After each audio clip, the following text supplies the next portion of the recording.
Stan's Auto Repair. Another video for the 2010 to 2015 Chevy Cruze, 1.8 liter automatic transmission. This is the upper transmission mount. You have two other ones. You have two other ones, one here in the front, one in the rear. Then you have your main mount for the engine over there. Got this one off Rock Auto. Gonna do a quick comparison. This one's a GM from made in 5/11 of 2010, but you can tell it's bad just by filling it. But there's the difference part. But see, there's cracks in that. This over here, hopefully the camera's showing it real well, but over here it's busted. Let me move this out of the way. That's how I have the transmission housed up. You can get this jack at Walmart. It has a swiveling jack head, so you can actually jack it up, you know, by moving the angle. You do need to remove the battery. The socket set for the battery is 1332s. That would be the positive right there, and then this is your negative right here. That's your negative control. That reads, you know, so if your negative battery cable starts acting up, this thing right here will send a signal to the ECU, which is here, to basically fix it. Now inside you have three 13mm bolts. There's one here at the side. I'll kind of show you. This is in the vehicle like that. It's your battery tray. You have one there, one in the back, and one there.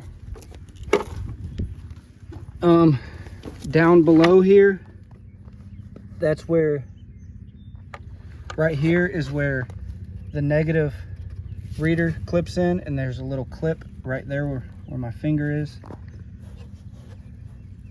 You just kind of pull it and then you can slide that out.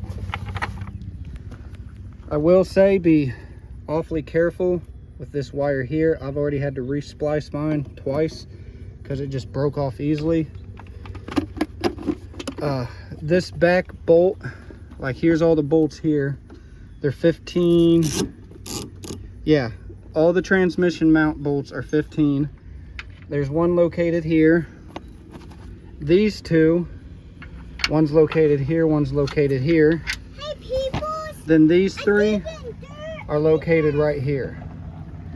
Okay, this one back here is a little pain to get to because it's at an angle. The coolant thing's kind of blocking access. Thanks a lot, GM. I believe in the service manual you need to remove this, not unhook it, but you need to move it up out of the way. I don't want to do that. These coolant system on these cars are very fickle. Okay, so next thing, you know, I got my vacuum. My shop vac is wet because my AC unit was backing up. I'm going to clean all that debris out and then we'll get the trans mount installed. Okay, so installation's pretty simple. Hey peoples, I play dirt because I love dirt. Oh, you're playing in dirt because you like dirt? Yeah. Okay. With my feet.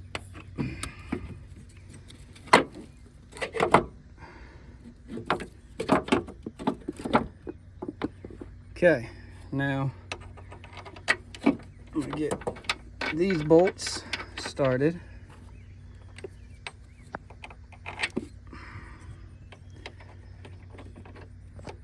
Oh, switch hands here.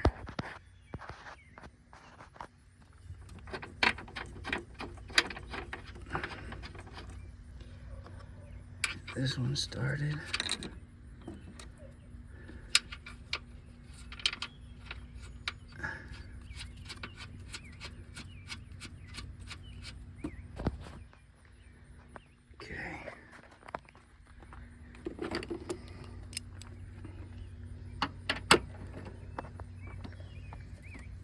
I would have an impact, but my impact gave up the ghost, and I just ain't bought a new one.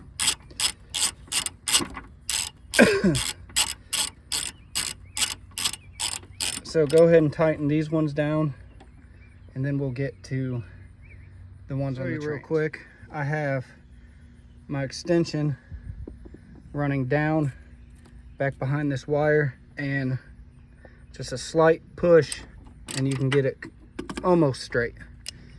Okay, so those are all in.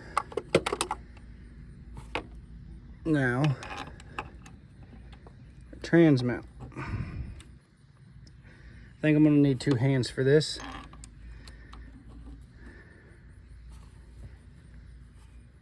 So I can hold this mount lined up. Yeah, but you'll want to thread it in. I could probably lower the jack, which would shift the transmission in alignment, but I don't want to do that right now. So I'm just gonna maneuver this with my hand because I have the strength. But if you have a buddy, have your buddy come with you so he can work the jack while you line up the transmission, because he might have to slide the transmission a little bit, because when this goes bad, the transmission can shift down over a little bit. It can get out of alignment, which will cause vibrations and the feeling of jerking, like the transmission's jerking. All right, so I'm gonna work on this as the rain starts. Okay, so what I did to get the transmission aligned, because as you can see now it's aligned, is I tighten this back bolt here, which helped pull the transmission back and up. I did let some off the jack so it could freely move a little bit better, but still be supported. Now, on my bolt holes,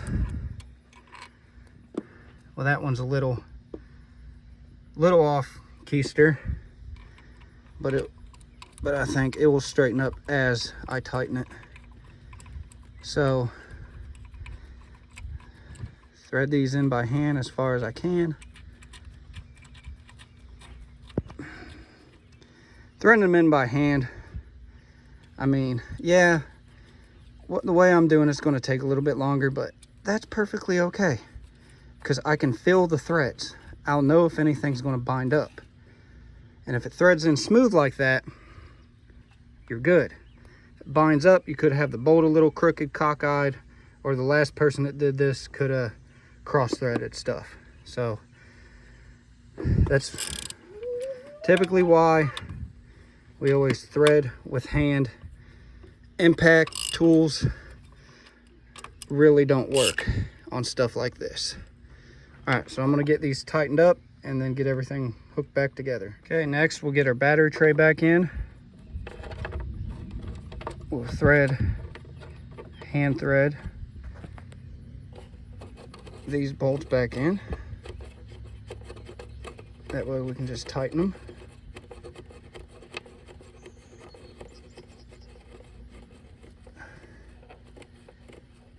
Okay. Might have to adjust it a little bit.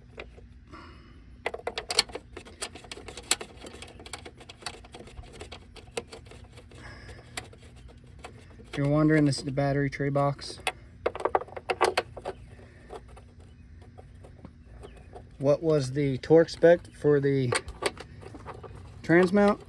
I don't know. I always just snug them up super tight. What I tell you, not on the box. And you got stuff all, you're wiping your face with your hands. Yep, you're gonna need a bath.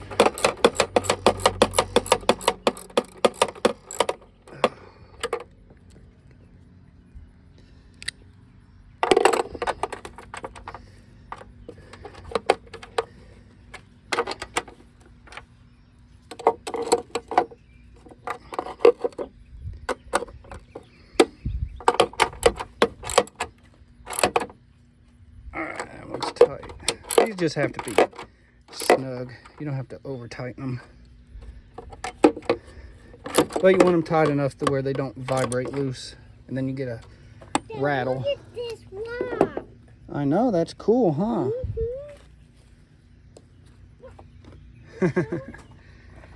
Alright, then this negative, I don't know the proper name for it, but that snaps back down in there. Negative cable.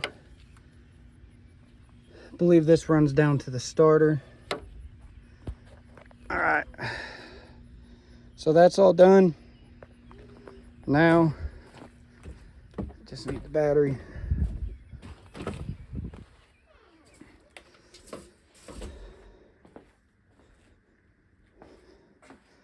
Battery's still getting a charge, so I'm just going to let that charge for a while, get it up to full voltage, and then pop it back in the car.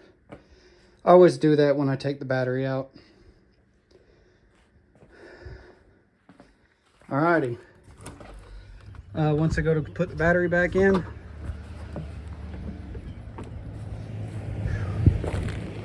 I will bring you all along. Alright everybody, I went ahead and just put it back in there because it's getting hot as hell out here.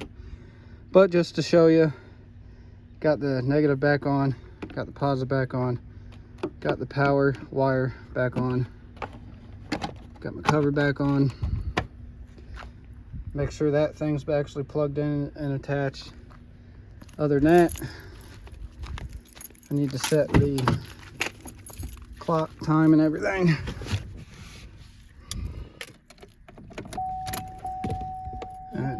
Doing is checking.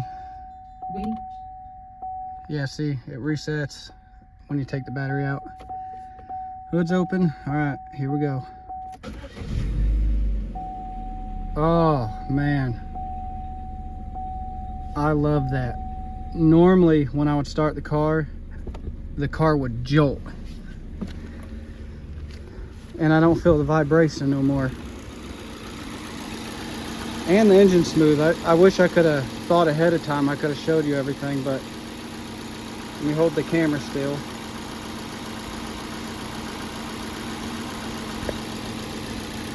The slight vibration, but that's normal. I just did an oil change on it too. I didn't change the filter because every time I take the filter cap off, the oil cooler leaks. So it's not leaking right now, so I'm just going to leave it alone. I got a new oil cooler. I'll be doing a video on that. It's more intensive, but I want to get a new radiator before I go doing that because I broke off the bleeder screw that's down there. All right, y'all, I will catch you in the next one. Leave your comments down below and questions. What you got to say? What do you want people to do?